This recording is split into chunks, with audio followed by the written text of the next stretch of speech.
Welcome to the Grow with the Flow podcast, the ultimate destination for all things D2C and e-commerce.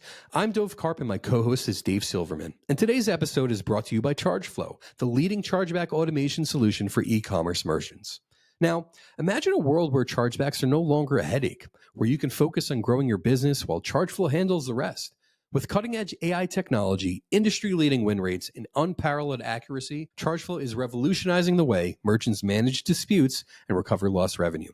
The best part? Chargeflow only charges for recovered revenue. No monthly fees, no long-term contracts, no hidden costs, just instant ROI. Stay tuned as we dive into the latest trends, success stories, and expert advice to help you scale your store and take your e-commerce business to the next level. Whether you're just starting out or looking to optimize your operations, Grow with the Flow and Chargeflow have you covered. Remember, when it comes to chargebacks, let Chargeflow do the heavy lifting so you can focus on what matters most, growing your e-commerce business. So give Chargeflow a try today. It's easy to get started and there is no risk or obligation. So without further ado, let's get started. Welcome everybody to Grow with the Fro. We're gonna keep that one in. Welcome everybody to Grow with the Flow. I'm super happy to have Nick Shackelford here today. Okay, so from managing his own agencies to being a partner in one of the fastest growing beverage brands in America, it's safe to say that Nick Shackelford is busier than ever. And today we're going to learn Nick's secrets to Brez's massive growth, retail expansion strategies, and their ambitious but realistic goal to scale to 9 figures, hopefully by the end of the year. Welcome to Grow with the Flow, Nick. Hey man, good to see you. And I think it's because of my beard. I think you're like caught up. We're like grow with the beard, like whoa, grow with the fro, bro. Yeah, I'm man. good, dude. Listen, It's great to see maybe I've had too much Brez before. Okay, so I want to start off by knowing, right? So how did the idea for Brez come to life, and how did you and Aaron start working together? It's an awesome story. So it's one of my favorites to tell because it definitely came from. And you'll if you haven't spent time with Aaron, I hope everybody that's listening gets to spend time listening to this man speak because I've been fortunate enough to be friends with him for close to 5 to 6 years now, maybe a little bit more, maybe like almost 7 years. He was involved in my wedding is right then when my son was born a year ago. And this man, and you kind of need these type of guys that have like really deep vision and really deep focus for what they're trying to build and why they're trying to build it. And Aaron and I, we've been in business together on the first agency that he started, which is called We Are Lucid.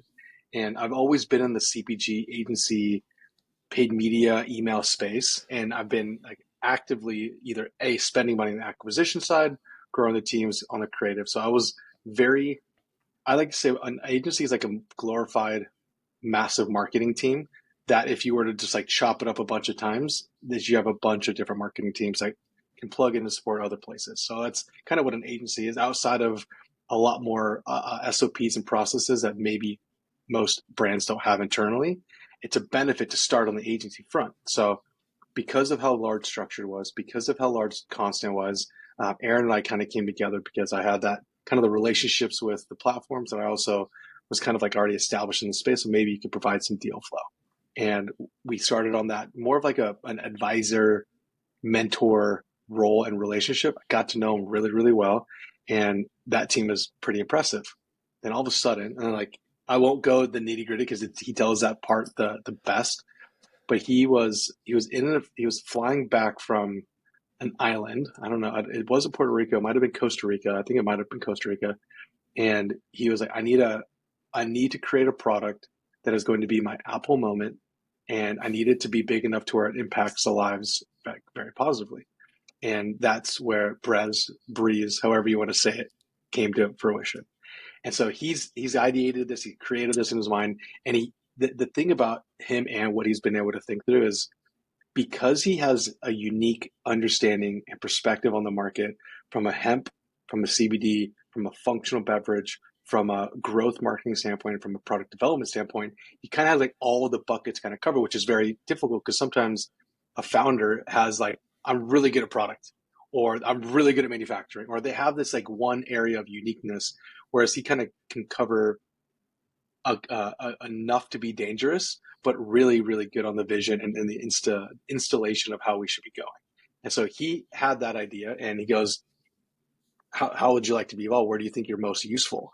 And I'm a paid media guy through and through. I'm a marketing guy through and through. But the area that we knew was going to be incredibly important was retention, subscription, email, B2B support on this ongoing customer experience side. And I was like, look, haven't done it before, but I know how to do it. I'm going to jump in over there. So I'm in as a partner. I'm focused on one of the largest areas of our company, one of the most valuable areas of the company outside of product development and acquisition.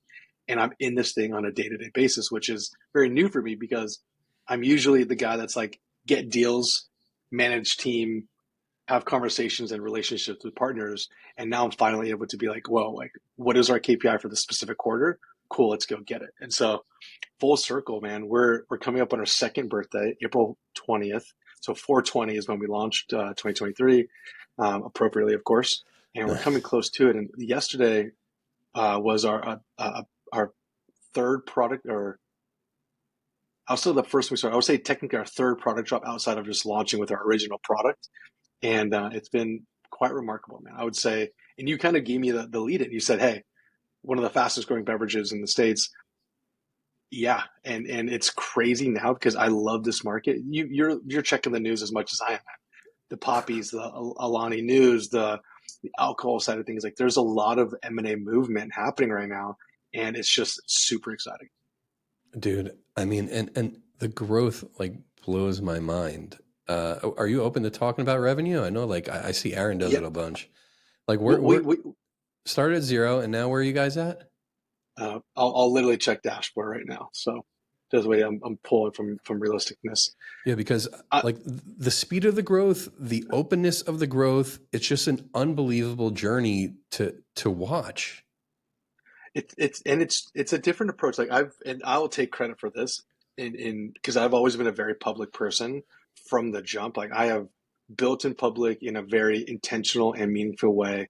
And I was listening to somebody talk today about like brand is not anything more than the promise that you have, and that promise is up to the consumer to accept whether you've made that or that you've acted on the promise or not. And so the brand that I personally, the Nick brand, has been put out is I'm going to bring you along with me as much as I can legally share and show. And everything I do is going to be built very publicly with respect to all the partners of what they do or do not want to be shared. And so everybody knows when you're getting it better with me, that's what you get. You get large mouth, you get a lot of building. And the benefits of that is a lot of people know it's happening. And also a lot of people want to help and support it because we're doing it for the right reasons. So that to me is something where I care about. And this is why every month, I think we're like 1 month behind just because of all the craziness that we've been doing. But we share our P&L, we share where we're spending, we share how many units we sold, we share how many subscribers we have. Because I think in this space we are good enough to where the industry is hard, and we are good enough to where even if we shared all the information and numbers, they still got to execute. They still got to be able to catch up to us, which I hope they do because that means our market's going to continue to grow. But I really Yeah. don't think a lot of people can outpace the speed and outpace the products in which we're launching. So that's kind of why Aaron and I share as much as we possibly can. But we'll Yeah. say last year was our first full year. It was about 25 million. Um, that's top line. And then let's say year to date right now, or April, we're already at 13. So all in, right? Like, and we had a couple months in 2023 since we launched in April. All in, we're probably pushing about 34, 40. And by the end of this year, if we do everything that we think we can do, maybe we get to 70, dude. Maybe we get to 60 plus, which would be really, really wild. Wow. That's incredible. Absolutely And incredible. it's beverage, dude. It's like cans, heavy cans shipped to your door. Yeah. I mean, there's so much that goes into that as well, but I guess the market is wanting it, ready for it, and you're obviously placing it in front of them that in a way that they want to acquire it. So how did you how did you go from kind of the agency mindset leading that, and what lessons did you take to kind of building this brand? I think a lot of the guys, if you, it's a scenario where people believe that it's always greener on the other side, like the grass is always greener situation. And when you see enough brands, I mean, dude, I'm 13 years in on this at this point. And when you see enough brands, you can tell like, oh, that's it. Like that's special. Like that's gonna do it. The margin makeup makes sense. The founder's the right type of guy or girl to kind of lead it. They have the appetite. They have the access to capital. Like you start seeing behavioral traits of what wins really look like. And I've personally been involved in like 5 or 6 like really big ones. Like, oh my God, like that was a wild ride. And so when you can't fake the experience of an absolute grand slam.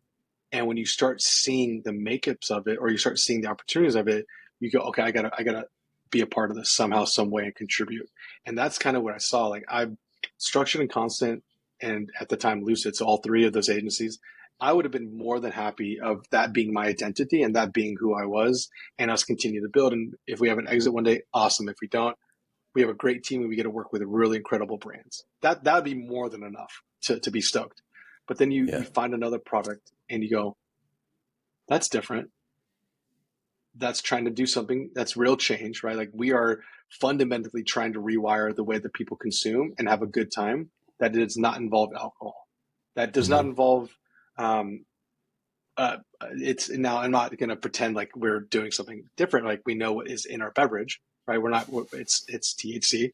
And I think the cleanliness of that high and the cleanliness of the experience of the buzz is something that's so impactful, that because you start seeing these messages, because I'm on the front lines of customer service side. Dude, we have guys and girls emailing and going like, you got me off of alcohol. You got me, like, you saved my marriage. Like I've lost X amount of weight. Like the real change is stuff that you start seeing because the demographic is across the board, right? Young to old, white, colored regions that you wouldn't even expect are consuming these things. And I would say that the lesson is basically, if you're able to identify something that you actually care about and you believe it's different enough in the space, you have to allocate the amount of time and resources, and honestly sometimes dollars, to show that you're actually real about what you're wanting to do. And then you have to jump into it in the area that you know you're most useful in. The benefit about the agency life is like we're always measured or tied to cash, whether you're acquiring it or you're retaining it. So you already have an initial skill of like, I know how to speak this language, I know how to find this information. Cool. Do I need to be the one actually implementing or building it, or do I need to hire or manage the team? You can go both ways. And so I think that once it's clear enough for you and you're wanting to like feel it out on the other side from the agency's perspective, you find the right brand, it's honestly a no-brainer. So when you talk about kind of the way in which you put things together, one of the things that uh, is really important is kind of the model. How do you sell the cans? You know, is it one by one? Is it whatever? But it seems that you guys built in kind of a subscription model into the business, and I wanted to know, like, kind of how has that impacted its growth? So I think this has to be a new, it's not a new thing for people to understand, but because of our margin profile, because of the expensiveness of putting a 6, 12, 18, 24, 36, 72, 96 pack to the consumer, direct to consumer, uh, you need to have some sort of ability to allow our paid media team to grow, or at least be close to first order profitable. Hmm. When you have a subscription based on this, especially when it's replacing a natural habit, which is, I have a party, I like to have a beer, I like to have a glass of wine, I like to have a mixed drink nightly or every other night or on the weekends. That is something that people are already naturally doing. Cool.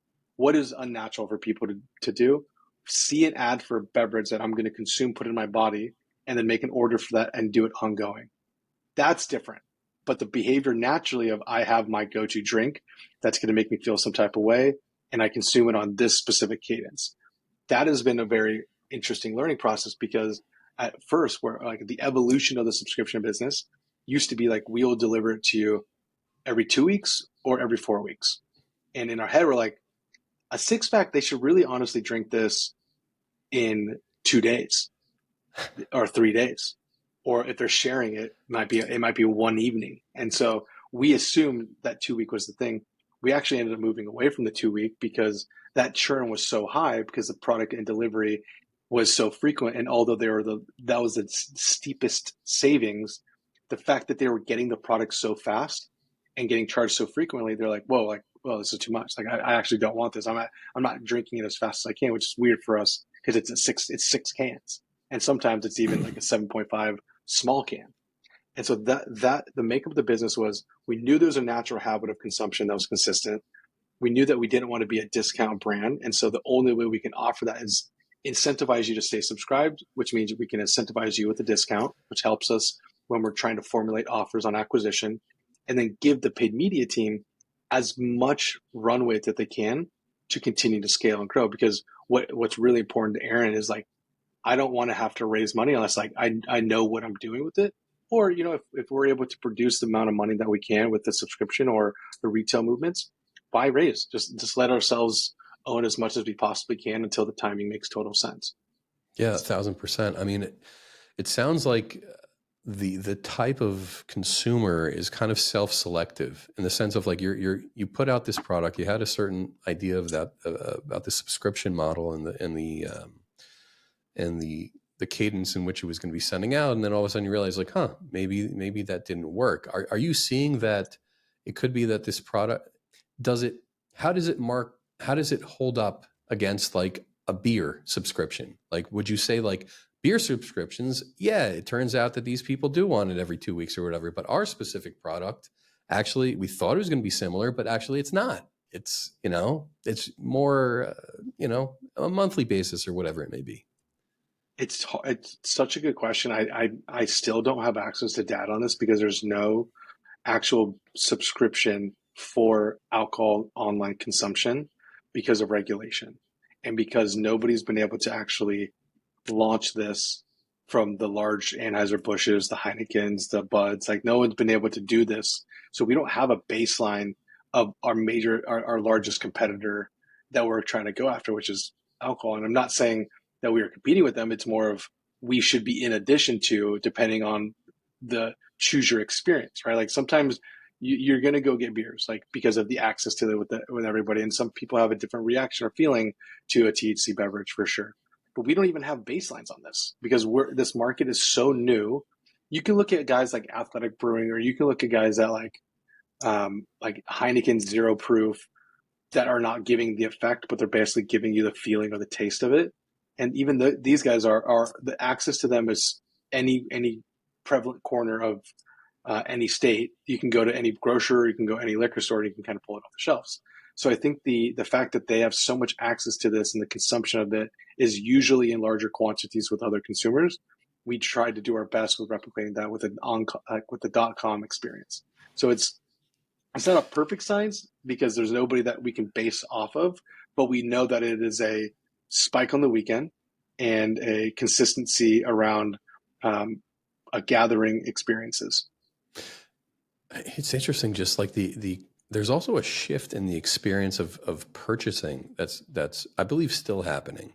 Like buying things online, living over here, it's less frequent. It takes longer for things to get over here. But I know in the States, like there's a lot of, you buy it, you'll see it in an hour, you see it in 2 hours. But like there's still something like, oh, you're going to go to the store, going to get the beverage. Oh, I'm having a party tonight. Like, oh, let's get something over here. Let's just go to the 7-Eleven.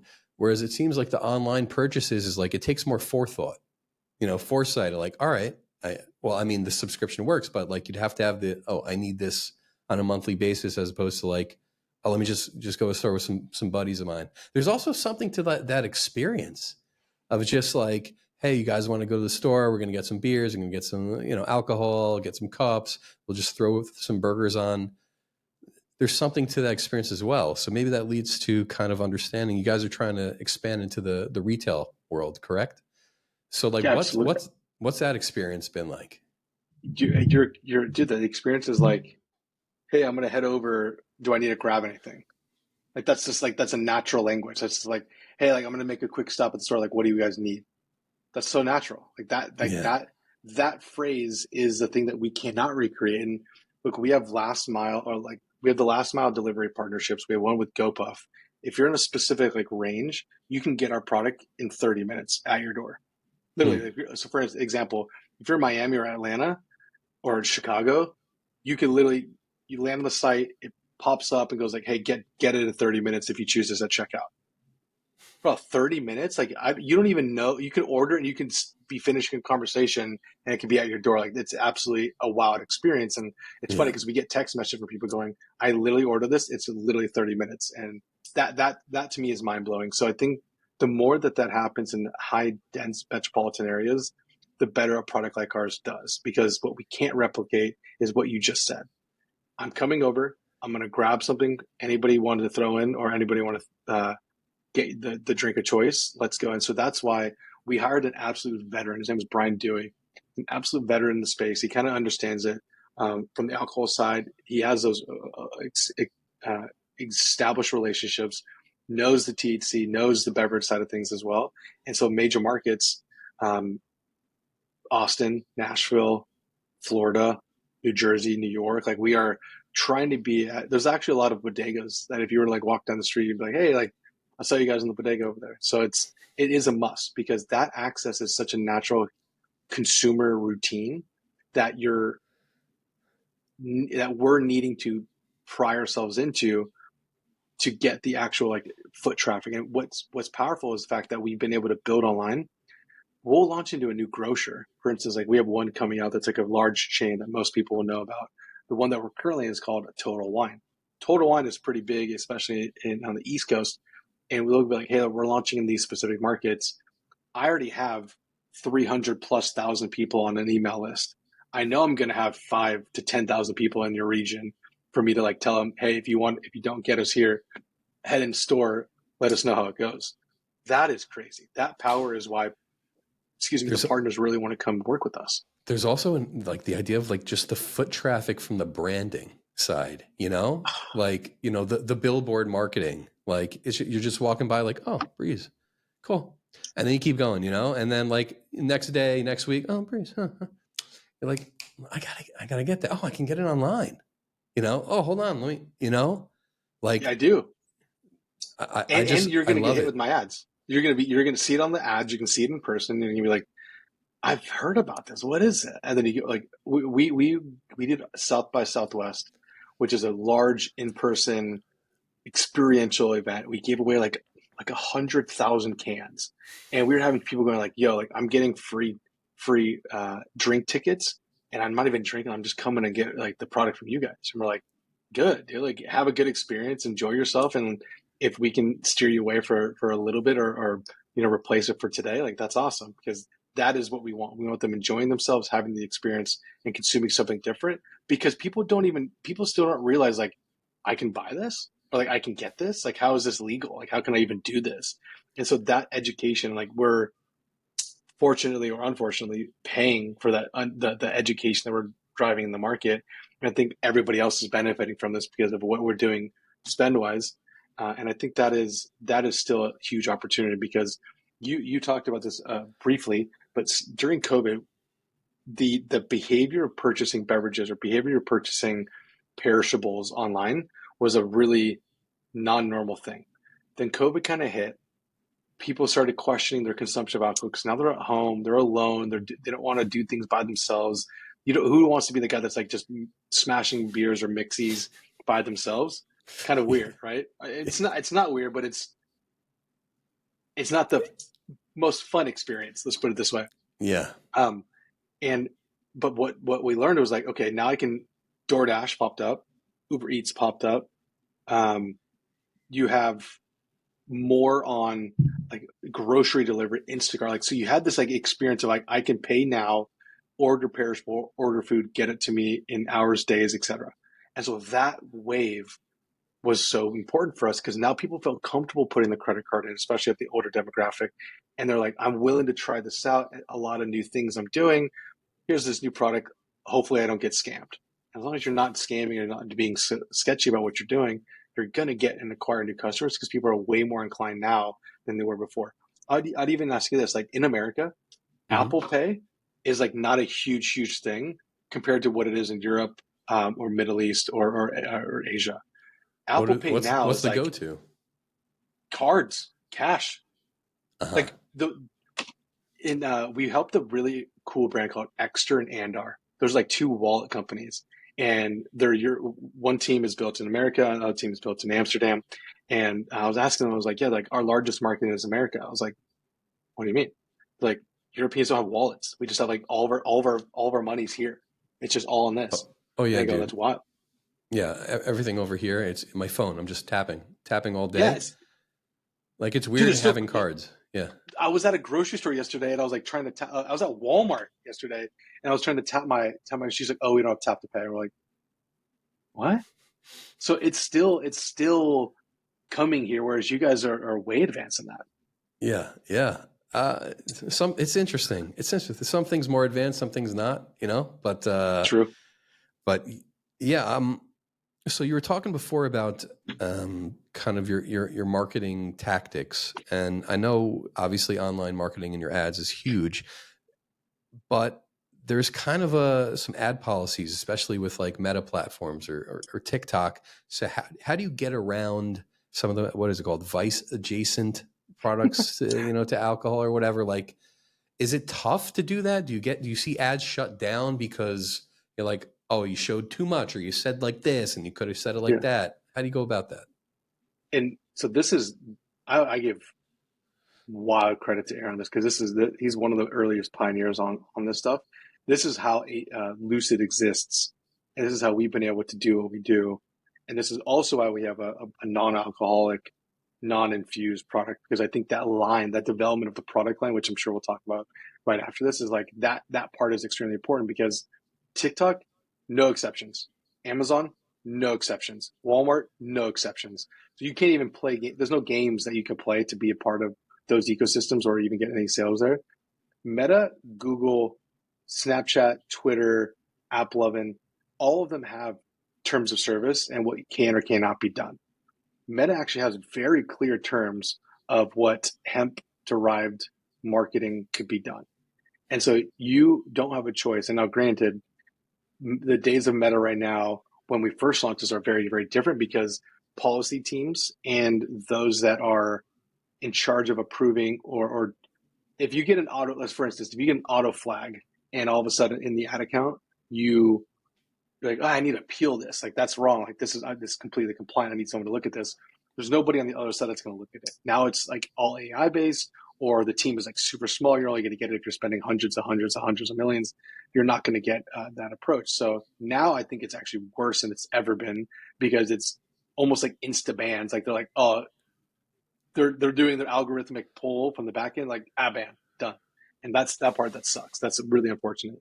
The cleanest way that I can tell you to do this with me not telling you like, hey, like you need to build some workaround to where like they can't see what you're doing or where you're driving to. You cannot mention or show the leaf, THC, everything is hemp, everything is, even you can't even be cute about the like putting flowers or putting leaves or putting gardening. Like you can't even play that game. But if you're going to do this, it's all talk about, it's like words adjacent. So high is more like up, high is more like euphoric, the feeling of being lifted. Like there's like playful words that are like alluding to what is the experience going to be.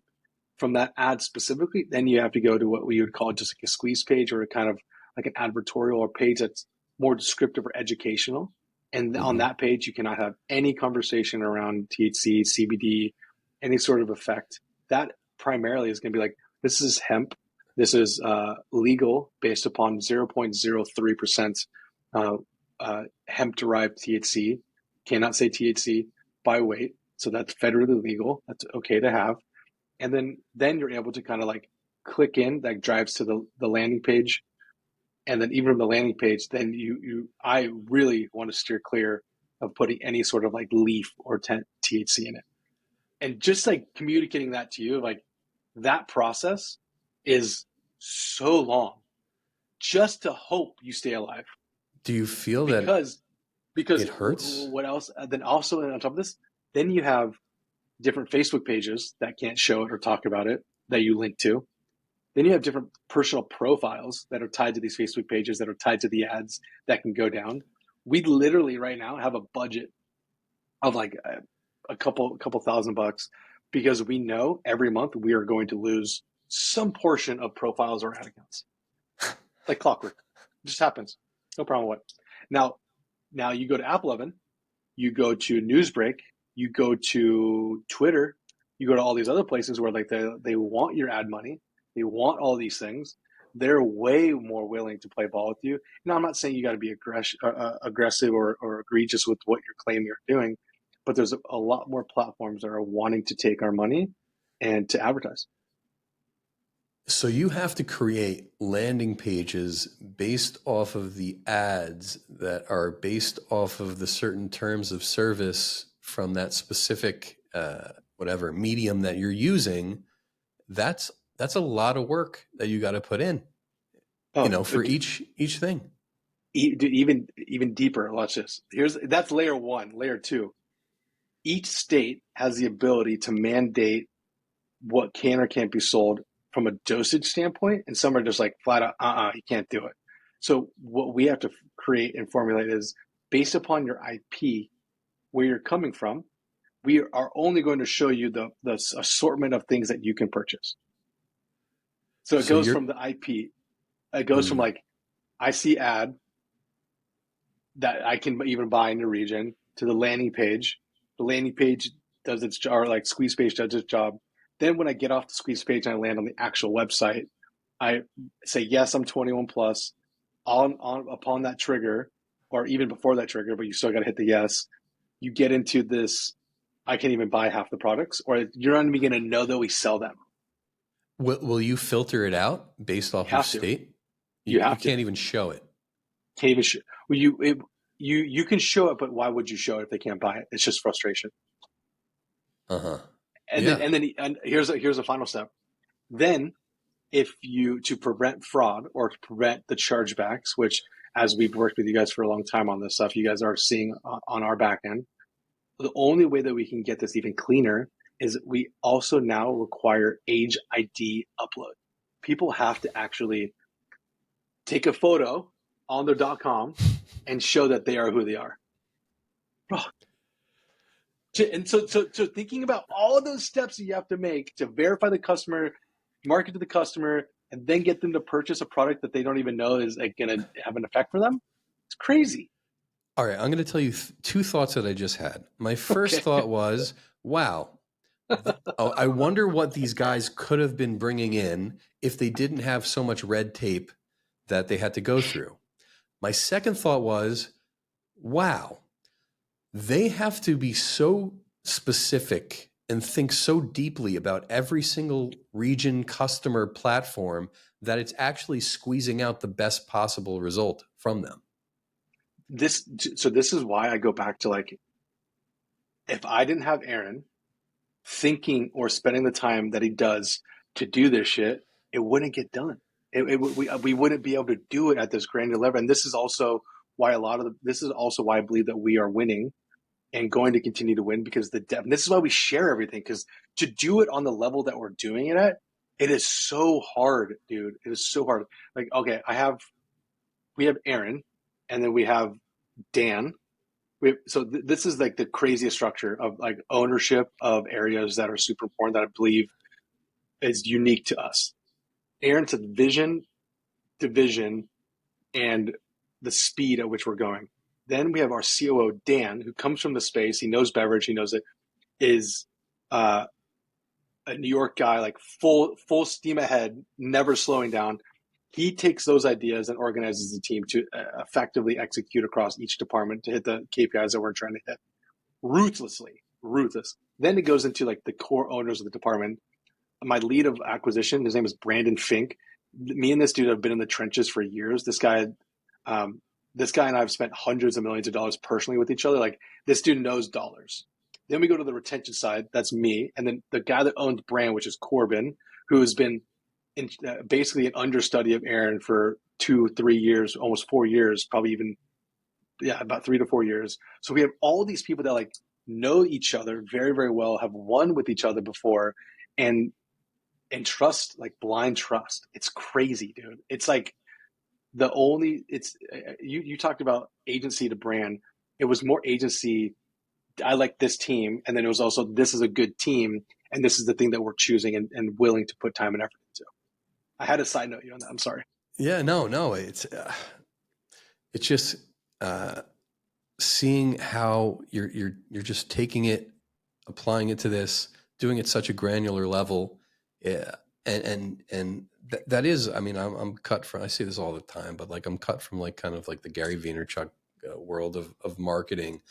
And one of the biggest things that he also talks about is kind of building in public and don't be afraid and, just post and be who you are. But within that, one of the reasons that people put out their stuff is like, you can't outwork me. Like you're going to it's been a good quarter for me. Thank God. Okay. Yeah. I work so hard to have a good quarter. And I thought I worked hard before, and I've done all right. But like, I realize, if you want to level up and you want to be the best of the best, then your work ethic and the amount of intelligence and effort that go into it needs to be the best of the best, And I'm seeing that's, at least what I'm hearing from you guys, is that's kind of what you have to do. Super fast, super smart, and at a scale that most people can't work at, The stress that you're willing to endure is so proportionate to the success that you should have. And so if I can live through that, if I know, like, arguably, like, thank the Lord, like, my son is healthy, my wife is incredible, she understands the mission, she understands my purpose and goal, and the opportunities we have at hand. But this, like, dude, I'm a white male, capable, in America, everything works, like, I'm moving, and like, if I didn't go this hard for this long, it'd literally just be like a waste. Like, why did the Lord give me this? Like, why are you who you are, and why are you not pushing harder? And so when you go to like that weird fundamental level of, I should do more because I have the ability to do more, and people would want to give more if they didn't, you run different. It's Nick, it's amazing that you say that, because I'm a religious person, and they say in the next world, what's going to happen is you're going to be shown two movies. The first movie is going to be your life as you lived it. The second movie is going to be the life that you could have lived had you optimized your opportunities and your talents and everything. Had you lived it to the best that it could be. And then the hell that you'll experience is the pain knowing I could have done more. Now, from our perspective, it's a temporary thing. You'll get over it. You'll get scrubbed up and please God, get to the good place. But that idea of like, man, but if you can tap into that now, as you're saying, I have so much opportunity. I've been blessed with talent. I've been blessed with work. Everything works. I have a responsibility to myself, to my family, to my wife, to the world, to maximize this. And imagine if everybody felt that way, that you have a responsibility to yourself and the world to maximize whatever gifts you're given. Yes. We could be living in an unbelievable place. I think it's that positive mentality that we need, Again, yes, like that is the mission. And if we can find and if this beverage is the beginning of that, awesome. If there's more to this, awesome. If there's human connection that comes from it, even better. But you're so spot on with this. Like, there's no way around it. Like, this is what we're doing, and for however long I need to be doing this, this is where we go, and at the speed at which we need to go at. Exactly, dude. And okay, speaking about people maximizing their talents, right? So you guys sponsored the after party at the Jake Paul Mike Tyson fight, one of the most watched sporting events, combat events ever. Whether it should have been or not is neither here nor there. I wanted to watch it. I ended up not watching it because the time was whatever. And then after hearing about the results, like, it was very frustrating. But so what were your thoughts going into that, right? With regard to the brand visibility, and then how are you measuring, or how did you measure the ROI on brand? Because that is one of the hardest things to do. Oftentimes we talk about immediate ROI. You're going to put a lot of time and effort into this thing. What did you see? So we believe that we need to be anywhere that culture is going to be, anywhere that conversation is going to be, culture and conversation is something that's like super important to the brand and what we like actually believe in and understand. We have a woman named Liana that is so tapped in and plugged in, that leads our events and activations, that it's super important to her, where we have a lot of, not a lot, we have a lot of events, but we have core quarterly pillars of, if we have this opportunity and we believe that this is going to be more eyes than we could really afford to spend on in any other situation, we're going to do it.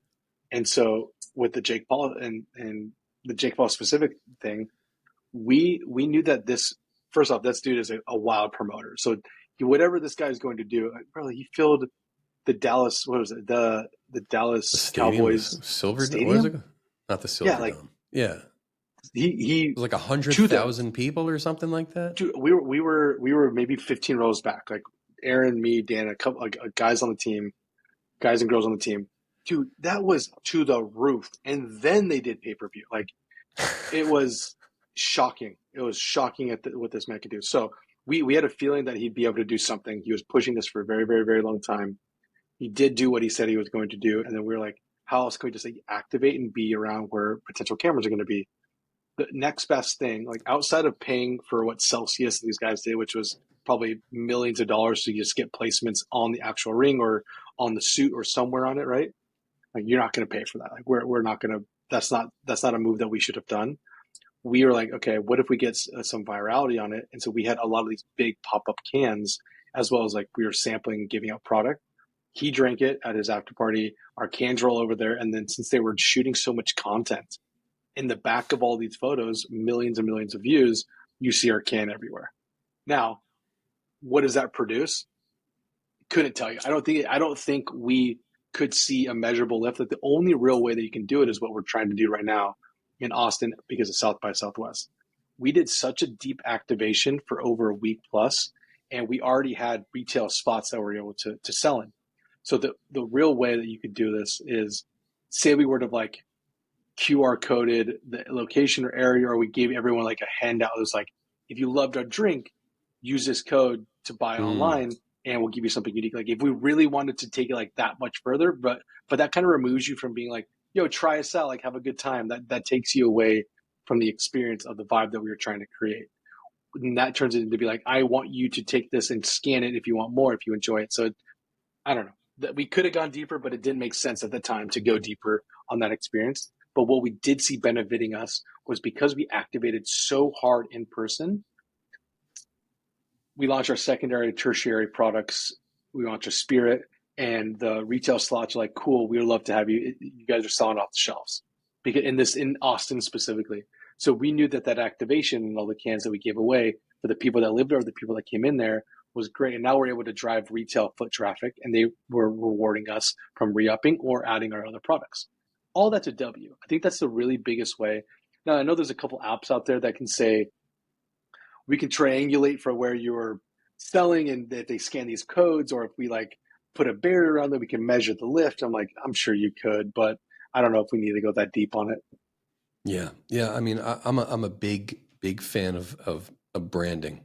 I believe it works, but Yeah. it takes time, and I think if now the balance, obviously, you got to bring in money today. Also, you can't just go all. I mean, if you just go all brand, it'll take you 10 years to kind of do it. But On this final note is like, so I remember Liana and I were like walking, to get a juice as a team in the morning. And I'm like, hey, like, I hope you crush this event. Like, I hope it's exactly what you want. She's like, yeah, like I lined it up. Like, I know it's expensive. I was like, hey, just know that like retention, our revenue allows you to do these things. So like, crush it, like do everything. She was like, what do you mean? I was like, well, we might not be able to measure this, but it's a big outpour of cash, which is fine. We want to do this, but just know that like I got to carry that weight from subscription or email campaigns, because right now like acquisition's a little bit down because we lost accounts. And she's like, oh, I didn't think of it like that. I'm like, yeah, it's all tied together. Like, you got to move the money somewhere, and that's like Dan, me, and James talking about it. Like, all right, how much can you push? Because we know we have to spend an additional six figures over here. And I think that that's when you really need the team to come together to go like, we're doing this. Yes. Okay. You're going to pick up over here. But it's also, I appreciate that you had the faith in that, and you're like, listen, I support you in this. I mean, years ago, like 8 years ago, I was working for a company that was really like a tired brand, and I helped them rebrand, and I helped them like 10x their income over the amount of time, and it was like within Jeez. 6 months. It was unbelievable. And then I was like, all right, we're going to start doing events, and they hadn't really done events, and what they did was pretty terrible. But Uh-huh. we did this event. It turned out to be solid, but not as big as they wanted. Why? Because there was multiple events going on at the time and whatever, and people were torn. And I said, oh, Hmm. you know, from my perspective though, it was a great event. Like the event went well. The people who ended up showing up enjoyed it. And this is just going to be the beginning of many things. And then they are like, no, that's ridiculous. I can't believe it. You know, they didn't show up, whatever. And I'm like, you guys just, you don't understand the vision. And once again, I mean, I ended up leaving, and they're still super small, and they're trying to Yeah. build a building, whatever. And but that mentality and the belief that you have in kind of doing this and supporting a brand is absolutely huge. I know we don't have too much time, and there's 1,000 things I'd like to continue to ask, but This is I a think part one. exactly, dude. Exactly. This is going to be a 10-part series. It's our mini series. I want to ask, we're just on this final point. Yeah. We're talking about the purpose, and so what role does the business play within your overall output into the world? Where do you see this? I think this is when you've been in the space for long enough to know like what you like or don't like to do, and you've supported brands that probably shouldn't have been as big. Like I've sold products that I've not been proud of, and I've made people money that I weren't my favorite people to make as much money as they made. And when you find a product that you're starting to get like positive responses from, and it's actually impacting the world of the end consumer positively, like that feels way different, because now like I am able to create something. I'm able to look at the can. I'm able to look at what you build. And this in my life right now has been a new challenge, because every single time, and you talk about when we open this, there's seasons. I think there's actually 3 layers to this. I think there's reasons, seasons, and lifetimes. And the lifetime, you only got one of those to play with, but everything in between those reasons and seasons inside. And I think this specific season that I'm in was like, my son is being born. I need to make sure I can challenge myself, and I have something that I'm working towards that's important and larger than I am.